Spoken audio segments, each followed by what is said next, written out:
ಸ್ವತಂತ್ರ ಭಾರತದಲ್ಲಿ ಅತ್ಯಂತ ಅಸಮರ್ಥ ಗೃಹ ಸಚಿವರು ಯಾರನ್ನ ಇದ್ರೆ ಅದು ಅಮಿತ್ ಶಾ ಅವರು. ಇನ್ನು ಎಷ್ಟು ಜನ ಪ್ರಾಣ ಕಳ್ಕೋಬೇಕ್ರಿ? ಡೆಲ್ಲಿ ಆಯಿತು, ಮಣಿಪುರ ಆಯಿತು, ಪುಲ್ವಾಮಾ ಆಯಿತು, ಪಹಲ್ಗಾಮ್ ಆಯಿತು, ಉತ್ತರ ಸಿಕ್ಕಿದ್ಯಾ? 10 ವರ್ಷ ಆಗ್ತಾ ಬರ್ತಾ ಇದೆ. ಈ ಒಬ್ಬ ಗೃಹ ಸಚಿವರಾಗಿ ವೇದಿಕೆ ಮೇಲೆ, ಚುನಾವಣೆ ವೇದಿಕೆಯಲ್ಲಿ ಹೋಗ್ಬಿಟ್ಟು ಭಾಷಣ ಮಾಡ್ತಾರೆ, ಬಾಂಗ್ಲಾದೇಶಿಗಳು ಬರ್ತಾ ಇದ್ದಾರೆ ನಮ್ಮ ದೇಶದಲ್ಲಿ ಅಂದರೆ ಯಾರು ಜವಾಬ್ದಾರಿ? ಇದಕ್ಕೆ ಜವಾಬ್ದಾರಿ ನಾವು ಏನು ವಿರೋಧ ಪಕ್ಷದವರ? ಏನು ಹೊಣೆಗಾರಿಕೆ ಅನ್ನೋದಿಲ್ಲ, ಅಕೌಂಟಬಿಲಿಟಿ ಅನ್ನೋದಿಲ್ಲ. ಮಾತೆತ್ತಿದ್ರೆ ಅಭಿನವ ಸರ್ದಾರ್ ಪಟೇಲ್ ಅಂತ ಹೇಳ್ಕೊತಾರೆ, ಮಾತೆತ್ತಿದ್ರೆ ಛಪ್ಪನ್ ಸಿಂಗ್ ಸೀನಾ ಅನ್ಕೋತಾರೆ. ಇನ್ನು ಎಷ್ಟು ಜನ ಅಮಾಯಕರು ಪ್ರಾಣ ಕಳ್ಕೋಬೇಕು ಇವ್ರು ರಾಜೀನಾಮೆಗೆ? ಏನಕ್ಕೆ ಅಷ್ಟು ಹೆದರಿಕೆ ಅಮಿತ್ ಶಾ ಅವ್ರಿಗೆ ಕಂಡ್ರೆ ಮೋದಿ ಅವರಿಗೆ? ಇವ್ರದೆಲ್ಲ ಗುಟ್ಟಿ ರಟ್ಟಾಗುತ್ತೆ ಅಂದ್ಬಿಟ್ಟ, ಗುಜರಾತ್ ಎಲ್ಲ ಗುಟ್ಟುಗಳು ಇವ್ರದ್ದು. See there is a limit for everything. ಜನರ ತಾಳ್ಮೆಯನ್ನು ಪರೀಕ್ಷೆ ಮಾಡ್ತಾ ಇದ್ದಾರೆ. ಈ ಬೇರೆ ಯಾವುದಾದ್ರೂ ದೇಶದಲ್ಲಿರ್ಬೋದು, ಇಷ್ಟೊತ್ತಿಗೆ ಗೃಹ ಸಚಿವರು ರಾಜೀನಾಮೆ ಕೊಟ್ಟು ಹೋಗ್ತಾ ಇದ್ರು. ಇನ್ನು ಎಷ್ಟು ಜನ ನೀವೇ ಹೇಳಿ? ಸಾವಿರಾರು ಜನ ಆಗಲೇ ಇಂಥ ಕೃತ್ಯಗಳಲ್ಲಿ ಜೀವ ಕಳ್ಕೊಂಡಿದ್ದಾರೆ. ಇಂಟೆಲಿಜೆನ್ಸ್ ಫೇಲಿಯರ್ ಆಗ್ತಾ ಇದೆ. ಖುದ್ದಾಗಿ ಹೋಮ್ ಮಿನಿಸ್ಟರೇ ಬಿಹಾರ್ನಲ್ಲಿ ಹೇಳ್ತಾರೆ, ಮಧ್ಯಪ್ರದೇಶನಲ್ಲಿ ಹೇಳ್ತಾರೆ, ಉತ್ತರ ಪ್ರದೇಶನಲ್ಲಿ ಹೇಳ್ತಾರೆ ಬಾಂಗ್ಲಾದೇಶಿಗಳು ಬರ್ತಾ ಇದ್ದಾರೆ ಅಂತ. ಹೆಂಗೆ ಬರ್ತಾ ಇದ್ದಾರೆ? ಯಾರು ಬರ್ತಾ ಇದ್ದಾರೆ? ಯಾರು ಜವಾಬ್ದಾರಿ? ಹೊಣೆಗಾರಿಕೆ ಇಲ್ವಾ ಇವರಿಗೆ? ಏನಾದರೂ ಫಸ್ಟ್ ಅವ್ರು ರಾಜೀನಾಮೆ ಕೊಡಲಿ, ಅದಾದ್ಮೇಲೆ ಮುಂದಿನ ಮಾತಾಡ್ಬೋದು.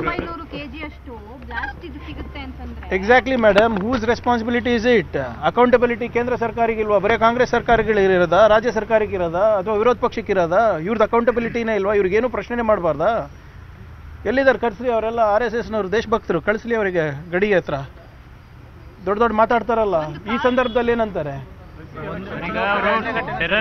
ನೋಡಿ? ಕಳೆದ 10 ವರ್ಷದ ನೀವು ಲೆಕ್ಕ ತೆಗಿರಿ ಸರ್. ಪುಲ್ವಾಮಾ ಆಯಿತು, ಪಹಲ್ಗಾಮ್ ಆಯಿತು, ಮಣಿಪುರ ಆಯಿತು, ಉತ್ತರ ಪ್ರದೇಶ ಆಯಿತು, ಮಧ್ಯಪ್ರದೇಶ ಆಯಿತು, ಕರ್ನಾಟಕದಲ್ಲಾಯಿತು. ಹೆಂಗಾಗ್ತಾ ಇದೆ? ಯಾರು ಹೊಣೆಗಾರಿಕೆ ಇದಕ್ಕೆ? ಈಗ ಇವರು ಅಧಿಕಾರಕ್ಕೆ ಬರುವಾಗ ನಾವು ಈ ಥರದ್ನೆಲ್ಲ ನಿರ್ನಾಮ ಮಾಡ್ತೀವಿ. ಅದೇ ಹೇಳ್ತಾ ಇರೋದು ಸರ್. ಛಪ್ಪನ್ ಇಂಚ್ ಸೀನಾ ಇವೆಲ್ಲಾನು ಬರೀ ಸೋಷಿಯಲ್ ಮೀಡಿಯಾ, ಅದು ಇದು.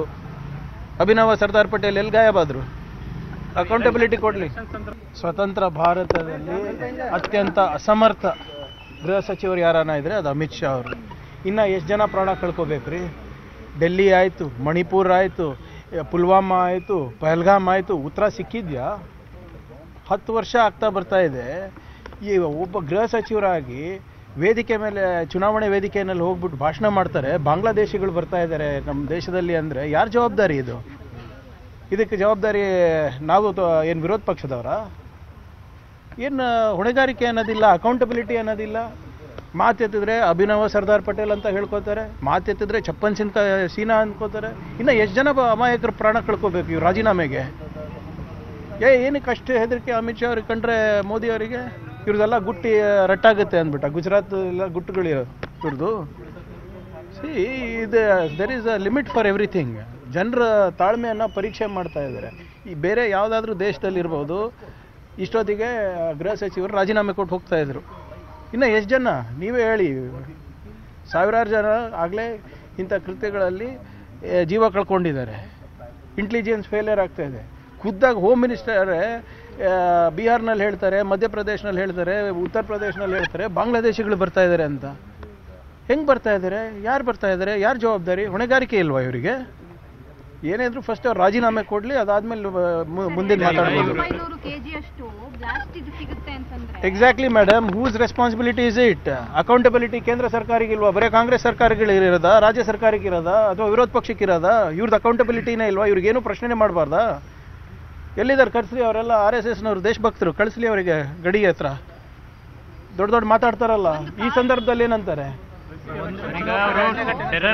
ನೋಡಿ? ಕಳೆದ 10 ವರ್ಷದ ನೀವು ಲೆಕ್ಕ ತೆಗಿರಿ ಸರ್. ಪುಲ್ವಾಮಾ ಆಯಿತು, ಪಹಲ್ಗಾಮ್ ಆಯಿತು, ಮಣಿಪುರ ಆಯಿತು, ಉತ್ತರ ಪ್ರದೇಶ ಆಯಿತು, ಮಧ್ಯಪ್ರದೇಶ ಆಯಿತು, ಕರ್ನಾಟಕದಲ್ಲಾಯಿತು. ಹೆಂಗಾಗ್ತಾ ಇದೆ? ಯಾರು ಹೊಣೆಗಾರಿಕೆ ಇದಕ್ಕೆ?